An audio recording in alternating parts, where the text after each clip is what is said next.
નમસ્કાર, હું હર્ષ Rathod, India news ગુજરાતમાં આપનું સ્વાગત છે। સમાચારની શરૂઆત કરીશું મોટા સમાચારથી। વિસ્તારથી વાત કરીશું હાલ જે અત્યારે પરિસ્થિતિ ચાલી રહી છે તે પરિસ્થિતિને સમજીશું કે અત્યારે વિશ્વની અંદર જે પરિસ્થિતિ ચાલી રહી છે તે પરિસ્થિતિને આપણે વિસ્તારથી સમજીશું। દર્શક મિત્રો, અમેરિકા, ઇઝરાયલ અને ઈરાન વચ્ચેના યુદ્ધનો આજે 29મો દિવસ છે। 29મા દિવસની અંદર જ્યારે વીતેલા 29 દિવસની અંદર ખૂબ જ ભયાનક દ્રશ્યો સામે આવ્યા છે અને આ ભયાનક દ્રશ્યો એમ પણ વર્ણવી રહ્યા છે કે ક્યાંક ને ક્યાંક એક દેશ બીજા દેશને પતાવવા માટે તૈયાર થઈ ગયું છે। દર્શક મિત્રો, સૌથી મહત્વપૂર્ણ બાબત છે કે જ્યારે આપણે સમજીશું કે હુમલાઓને હવે રોકવા માટે ઈરાનનો જે માસ્ટર સ્ટ્રોક છે તે માસ્ટર સ્ટ્રોક સામે આવી રહ્યો છે। સત્તાવાર માહિતી સામે આવી રહી છે, વિગતવાર આપણે સમજીશું, ક્રમવાર આપણે સમજીશું કે અત્યારે શું ચાલી રહ્યું છે યુદ્ધની અંદર। યુદ્ધનો આજે 29મો દિવસ છે।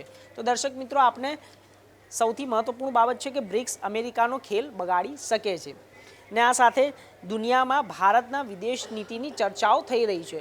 તો સૌથી મહત્વપૂર્ણ બાબત છે કે જ્યારે ભારતના વિદેશ નીતિની ચર્ચા થવી એક મહત્વપૂર્ણ બાબત છે, કારણ કે અત્યારે જે રીતે ભારત કામ કરી રહ્યું છે અને ભારત જે રીતે આ યુદ્ધની વચ્ચે પોતાને સંતુલિત રાખી રહ્યું છે તે તમામ પ્રકારની અત્યારે હાલ વિશ્વ પટલ ઉપર ચર્ચાઓ થઈ રહી છે। તો દર્શક મિત્રો, જે હુમલાઓ રોકવા માટેનો જે આ ઈરાનનો માસ્ટર સ્ટ્રોક છે તે શું છે તે આપણે સમજીશું અને હવે આ યુદ્ધમાં શું આગળ થવા જઈ રહ્યું છે, શું શું થશે અને ક્યાં સુધી તેનો અંત આવશે તે તમામ વસ્તુઓ આજે આપણે જાણીશું। સૌથી વધુ મહત્વની બાબત છે કે ભારત કોની સાથે સંબંધ રાખશે, આ એક સમજવા જેવો મુદ્દો છે। દર્શક મિત્રો, ભારત કોની સાથે સંબંધ રાખશે, અમેરિકા સાથે કે ચીન સાથે?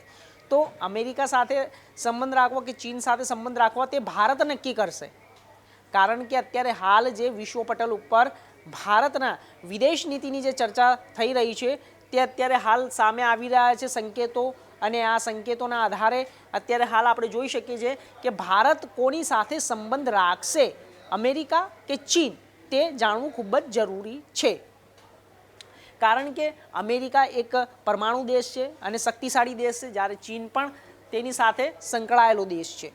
તો આપણે સમજીશું, વારંવાર મુદ્દા સમજીશું, ક્રમવાર સમજીશું કે ભારત કોની સાથે જશે, અમેરિકા કે ચીન?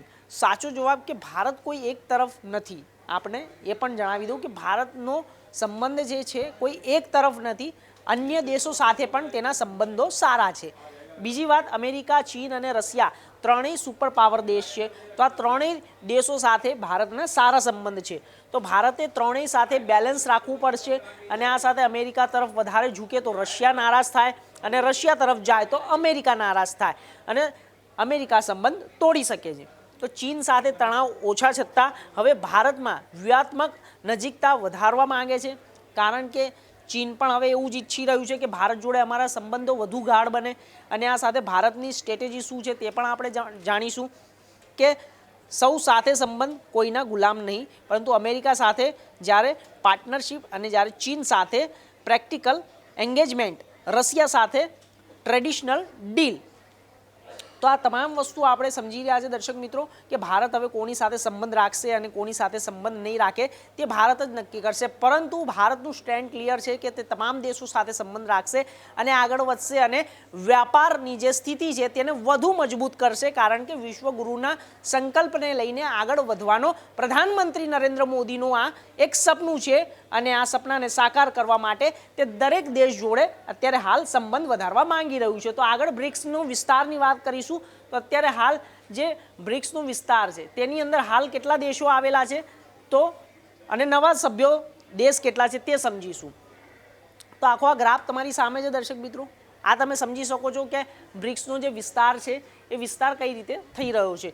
તો સૌથી પહેલાં સમજીશું કે રશિયા, ચીન, Iran, Egypt, Saudi Arab, UAE, Bharat અને આની સાથે Ethiopia, Brazil, Argentina, south Africa.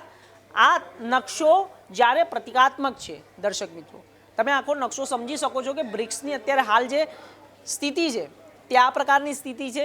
નવા સભ્યો પણ તેની અંદર ઉમેરાઈ શકે છે અને આ નવા સભ્યોની અંદર નવા દેશો પણ ઉમેરાઈ શકે છે અને આ નવા દેશો બ્રિક્સ સાથે મળીને કામ કરશે તો વિદેશ નીતિ તમામ દેશોની વધુ મજબૂત બનશે અને આ યુદ્ધ જેવી જે પરિસ્થિતિ છે તે આગળ આવનારા સમયની અંદર કોઈ પણ દેશ આવી સ્થિતિ ઉદ્ભવશે તો તે પહેલાં તેનો સામનો બ્રિક્સ સાથે તેને કરવો પડશે.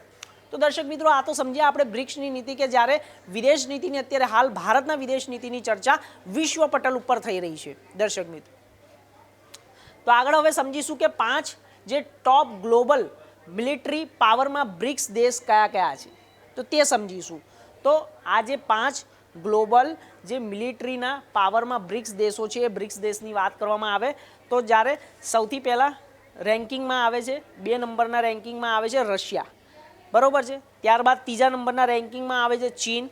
4થા નંબરના રેન્કિંગમાં દર્શક મિત્રો ભારત છે. 12મા નંબરના રેન્કિંગમાં બ્રાઝિલ છે અને 33 રેન્કિંગ જ્યારે સાઉથ આફ્રિકાને મળે છે. તો આ શું છે કે પહેલેથી જ જ્યારે સામેલ દેશોની મિલિટરી રેન્કિંગની વાત છે. તો આ રેન્કિંગ કયું છે? 2જા નંબરનું રેન્કિંગ જે રશિયા દેખાઈ રહ્યું છે, 3જા નંબરનું રેન્કિંગ છે તે ચીન છે, 4થા નંબરના રેન્કિંગ ઉપર ભારત છે અને 12મા નંબરના રેન્કિંગ ઉપર બ્રાઝિલ છે, 33 નંબરનું રેન્કિંગ સાઉથ આફ્રિકા છે. તો દર્શક મિત્રો, આ તમામ જે છે તે રેન્કિંગ આપણે જણાવી રહ્યા છે કે ટોપ 5 ગ્લોબલ મિલિટરી પાવર બ્રિક્સ દેશ કયા છે અને તેના રેન્કિંગ શું છે. આ રેન્કિંગ વિશે આપણે જાણીએ. હવે રેન્કિંગથી હવે આપણે આગળ વધીશું કે બીજું જાણીશું. તો હવે જે બ્રિક્સ દેશ છે, ગ્લોબલ 5 મિલિટરી દેશો છે, તે મિલિટરી દેશોની અંદર જ્યારે હવે 14મા નંબરનું રેન્કિંગ જે છે ઈરાનનું છે, 15મા રેન્કિંગની વાત કરવામાં આવે તો ઇજિપ્ત છે, 49મા રેન્કિંગ ઇથોપિયા છે અને 51મા રેન્કિંગ યુએઈ છે. તો આ રેન્કિંગની વાત છે. તો આ રેન્કિંગ કઈ રીતે છે કે બ્રિક્સના દેશ જે છે, બ્રિક્સ દેશની અંદર 5 ટોપ ગ્લોબલ મિલિટરીની વાત કરવામાં આવી છે તે છે. હવે આગળ સમજીશું કે ભારત દરેક સંગઠનોમાં મજબૂત છે. દર્શક મિત્રો, આ એક સમજવા જેવી બાબત છે, મોટો મુદ્દો છે અને જાણવા જેવી બાબત છે, કારણ કે ભારત દરેક સંગઠનની અંદર વ્યૂહાત્મક રચના અને સંગઠનાત્મક રીતે મજબૂત છે. તો આ સંગઠનાત્મક રીતે મજબૂતની વાત કરવામાં આવે તો કઈ રીતે મજબૂત છે અને વિશ્વ પટલ પર કઈ રીતે મજબૂત છે તે પણ આપણે હું જણાવીશ. દર્શક મિત્રો, એ પણ સ્ક્રીન દ્વારા આપણે સમજીશું. જ્યારે G20 અમેરિકાના યજમાનીના 15 ડિસેમ્બરે કરવામાં આવી હતી. બ્રિક્સ ભારતની અને યજમાની ઓગસ્ટ-સપ્ટેમ્બરમાં કરવામાં આવી હતી. ક્વાડની જ્યારે ભારત યજમાની યુદ્ધની સ્થિતિને મજબૂત થશે અને જ્યારે એશિયા જાન્યુઆરી 2026માં ફિલિપિન્સમાં થઈ હતી અને જ્યારે તેની સાર્કની યજમાની નક્કી નથી, તો ઓક્ટોબરમાં થયાની વાત કરવામાં આવી છે. તો આ બાજુ ક્વાડ છે, જાપાનની અંદર ભારત, ઓસ્ટ્રેલિયા, અમેરિકા, આ તમામ દેશોનો સમાવેશ થાય છે. તો દર્શક મિત્રો, આજે આપણે સમજ્યા કે જે ટોપ જે ભારતના દરેક સંગઠનોમાં કેમ મજબૂત છે તે આપણે જાણ્યું, કારણ કે આપણે પણ G20નું યજમાની કરી ચૂક્યા છે અને અનેક દેશોને આપણે ભારત બોલાવી ચૂક્યા છે અને તેના વિશે અહીંયા જે પણ માહિતીઓ હતી તે તમામ દેશો સાથે બેઠક પર દ્વિપક્ષીય વાર્તાલાપ કરી હતી. તો આ સાથે આગળ આપણે વધીશું કે સંપૂર્ણ રીતે સંગઠનાત્મક જે બાબત છે તે બાબત આપણે જાણી, કારણ કે અત્યારે હાલ ભારતના વિદેશ નીતિની ચર્ચાઓ વિશ્વ પટલ ઉપર તો થઈ રહી છે, સાથે સાથે અત્યારે ભારત જ્યારે અમેરિકા, ઇઝરાયલ અને ઈરાન વચ્ચેના યુદ્ધ વચ્ચે તે તમામ દેશો સાથે સંપર્ક રાખી રહ્યું છે ભારત, અને તે તમામ દેશોને પૂરતી મદદ પહોંચાડી રહ્યું છે, કારણ કે ભારત જે છે એ આયાત કરતો સૌથી મોટો દેશ માનવામાં આવે છે. એટલા માટે, કારણ કે આયાત અને નિકાસના જે મામલા છે તે ભારતથી ખૂબ જ વધુ પ્રમાણમાં થાય છે, એટલા માટે. તો દર્શક મિત્રો, આજે આપણે સમજ્યા કે જ્યારે બ્રિક્સની અંદર પણ કેટલા દેશોનો સમાવેશ થાય છે, ભારતની શું ભૂમિકા છે, અને આ સાથે હવે અમેરિકા અને ઇઝરાયલ અને ઈરાનના વચ્ચે જે યુદ્ધ ચાલી રહ્યું છે, તો આ હુમલાને રોકવા માટે ઈરાનનો જે માસ્ટર સ્ટ્રોક છે તે શું છે, તે તમામ પ્રકારની માહિતીઓ આજે આપણે જાણી. તો હાલ સમાચારોમાં બસ આટલું જ. દેશ દુનિયાના તમામ સમાચાર માટે જોતા રહો ઇન્ડિયા ન્યૂઝ ગુજરાત. નમસ્કાર.